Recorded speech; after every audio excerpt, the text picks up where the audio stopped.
ছিল রবিবার ছুটির দিন, তাই বেরিয়ে পড়েছিলাম দুজন ব্রেকফাস্ট করে ঘুরু ঘুরু করতে। বারুইপুর স্টেশন থেকে ট্রেনের অপেক্ষায় ছিলাম। ট্রেন নামিয়ে দিল নিউ গড়িয়া স্টেশনে। সেখান থেকে মেট্রো ধরে চলে গেছিলাম কস্তুরীতে।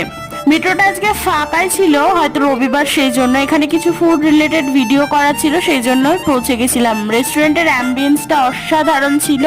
কাজটা সেরে চলে গেছিলাম বাবুঘাট ব্লা প্রিন্সেপ ঘাটের উদ্দেশ্যে, যেখানে সন্ধ্যা আরতি দেখতে হবে আজকে, সেই জন্য। দেখো এদিকে বাবুঘাটে পৌঁছে গেছি। সামনে গঙ্গা আর প্রচুর চেয়ার সাজানো আছে। মা গঙ্গা, সামনে গঙ্গা নদী, আর গঙ্গা নদীর গায়ে ছিল শ্রী গঙ্গেশ্বরের মন্দির। মন্দিরটা এত পরিষ্কার, খুব ভালো লেগেছে আমার।